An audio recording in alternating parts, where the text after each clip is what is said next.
Magandang araw mga bayang karerista. Nandito na naman po si Rematista na magbibigay sa inyo ng karera tips and analysis ngayong araw ng Miyerkules, October 22, 2024. Hindi nga pala ako nakapag-upload ng linggo dahil may inasikaso lang ako na importanteng bagay. Pasensya na po sa inyo mga bayang karerista. So meron tayong 7 karera ngayong araw na to. Simulan na natin.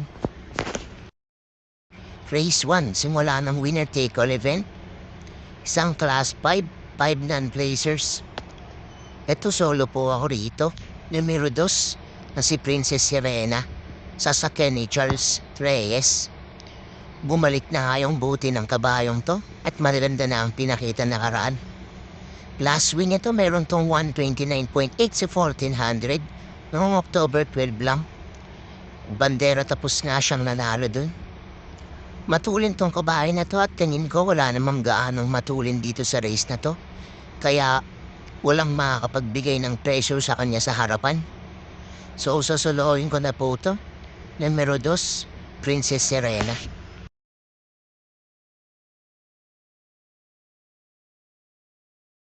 Lipat naman tayo rito sa race 2.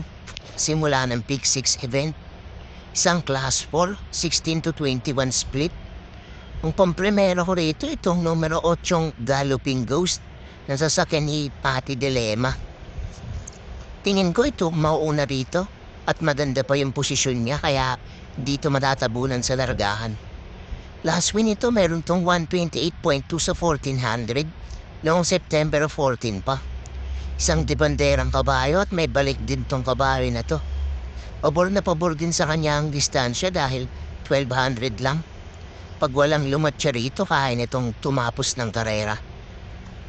Second case ko naman itong numero 4, I Tell You, na sasakyan ni Mark Alvarez.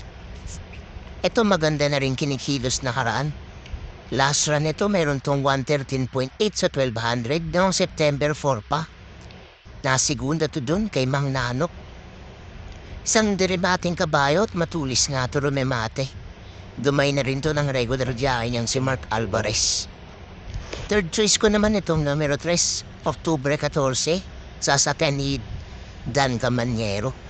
Ito laging kalaban nito si I Tell You. Meron din tong 113.8 sa 1200 noong September 4 din. Ito naman ang natersera dun sa race nila at I Tell You. Isang debanderang kabayo pero pwede rin namang isunod lang dahil may remate rin tong kabayo na to. Lagi lang itong nabibitin pero tingin ko ito na rin ang maglalaban-laban dito. So first choice ko numero 8 Galloping Ghost. Second choice numero 4 I Tell You. At third choice numero 3 October 14.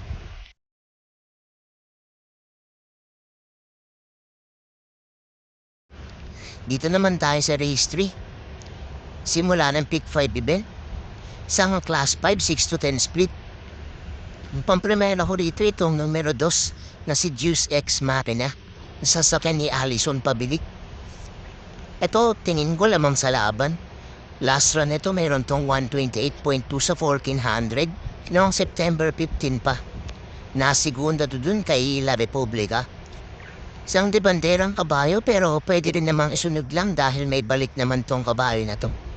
Sanay na rin to sa malalakas na laban. Second choice ko naman itong nagbabalik na numero 4 G-Skull na sasakyan ni RJC Tabor. Ito galing sa matagal na bakasyon. Last win ito meron tong 130 flat sa 1400 noong April 23 pa. Isang diremating kabayo. Tingin ko kahit galing sa pahinga, may inam pa rin tong kabayo na to. Baka ito na rin yung makalaban itong si Juice X Machina. So first choice ko numero 2 Juice X Machina. Second choice numero 4 G-Skull.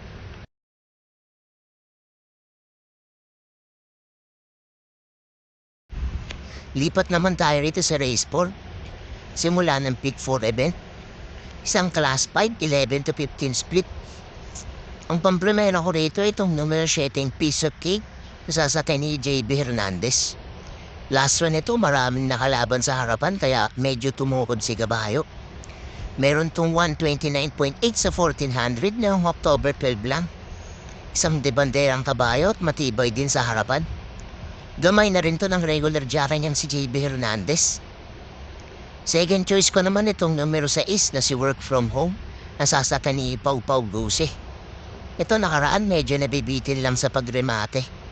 Last run ito meron tong 129.6 sa 1400 noong October 12 lang din.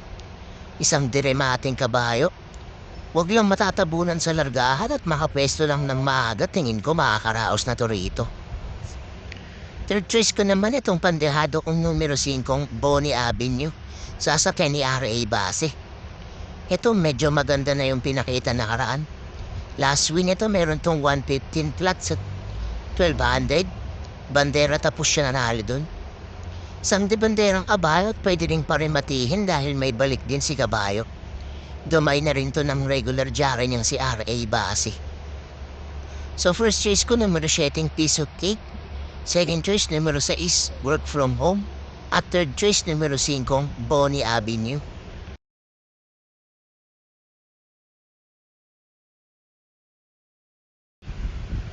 Dito naman tayo sa race 5. Huling extra double para sa araw ng Merkules. Isang class 5 split placers. Ang pamprimero ko rito itong numero 4 Chase the Gold, sasakyan ni Joel Ciego. Ito nakaraan pa gustong manalo pero sadyang malakas lang ang nakakalaban. Last one ito meron tong 115.6 sa 1200 noong October 9 lang. Nasigunda to dun kay Lady Juliana. Ito di banderang kabayo pero pwedeng isunod lang din dahil may remate rin tong kabayo na to. Tingin ko dito makakaraos na to dahil bumaba na ang mga kagrupo niya rito. Second choice ko naman itong dehado pang numero 1 Dead Derendenden na sa ni Apprentice Jockey G.L. Ciego Jr. Ito isang matulin na kabayo at matibay din sa harapan. Last run nito meron tong 131.6 sa 1400 noong August 31 pa. Isang debanderang kabayo. At tingin ko ito ang mauuna rito dahil wala namang gaanong matulin sa race na to. Pag walang nagbigay ng pressure dito, kaya na itong tumapos ng karera. So first choice ko numero 4 Chase the Gold. Second choice numero 1 Denderendenden.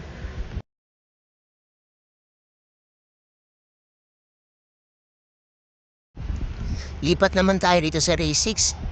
Huling daily double para sa araw ng Merkules. Isang class 5, 11 to 15 split. Ang pamprimera ko rito itong numero 4 Doña Chichay, sasakyan ni Albert Serios.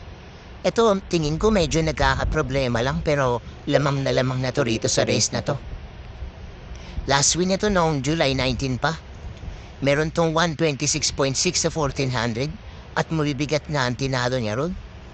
Isang debanderang kabayo pero pwede rin namang isunod lang.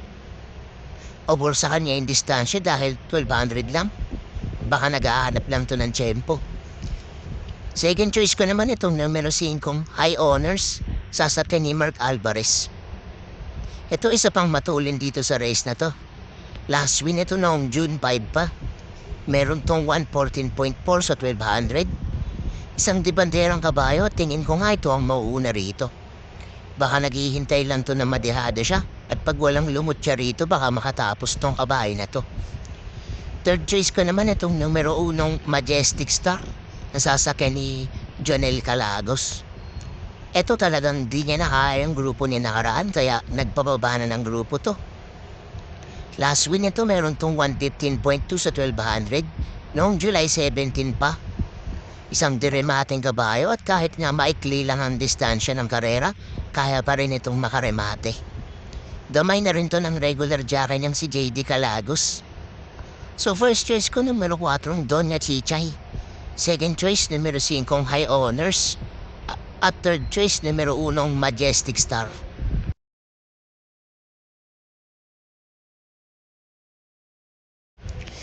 Dito na tayo sa race 7. Huling race para sa araw ng Merkules. At paratingan na ng winner take all. Isang class 4, 22 to 27 split. Ang pamprimera ko rito itong numero 4 This Girl is on Fire na sa ni Aaron Garcia. Ito impressive yung dalawang panalo nito. Talagang tinago lang yung preba. Last win nito meron tong 128.2 sa 1400 noong September 28 lang. Isang debanderang kabayo at matibay nga sa harapan. Di ko inasahan na may inam tong kabayo na to. Ilabas lang yung inam ng trophy race na yung tinakbuhan niya. Gamay na rin to ng regular jockey niyang si Aaron Garcia. Second choice ko naman itong numero 3 na si Sting na hasakyan ni Mark Alvarez. Ito stakes race campaigner to. Last win ito meron tong 128 flat sa 1400 noong March 13 pa. Isang debanderang kabayo at matibay din sa harapan. Tingin ko maraming magiging kalutsahan to sa harapan. Regular jockey niya pa rin ang sasaray sa kanya na si Mark Alvarez.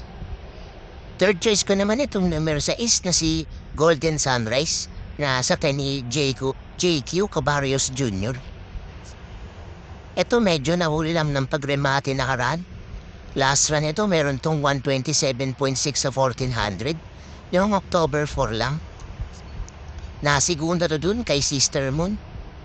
Isang diremating kabayo. Tingin ko ito ang makikinabang pag naglutsahan at di nagbigay ng mga debanderang kabayo sa harapan. So first choice ko numero 4 This Girl Is On Fire. Second choice numero 3 Sting. At third choice numero 6 Golden Sunrise.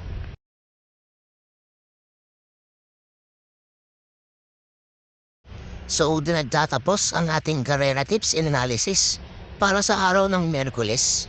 Maraming salamat sa mga nanood at sana magsitama tayong lahat. God bless sa inyo mga bayang karerista. Don't forget to like, comment, and subscribe for more karera tips.